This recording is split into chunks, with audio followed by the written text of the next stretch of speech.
Vancouver Islanders are enjoying yet another spectacular summer weekend. Temperatures well above average, and there hasn't been a drop of rain in weeks. But while that might be great if you're headed to the beach, those watching the wildfire situation are getting increasingly nervous. Dean Stoltz reports.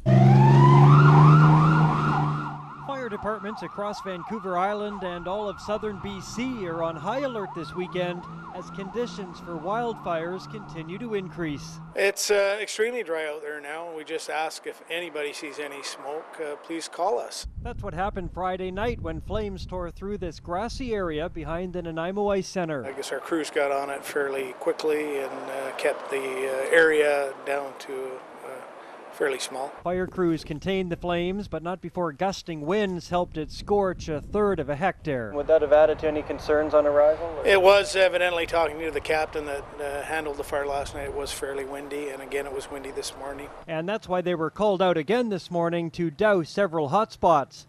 Now, it's not surprising because the fire danger rating is extreme on many parts of the southern island, as well as a large swath of central southern BC. We're asking the public to remain vigilant through this weekend. It's going to be a glorious weekend. There's lots of people out there in the bush, but please be very careful. Be careful with your campfires, make sure they're out properly, and also be careful with any recreational vehicles you may be using this weekend.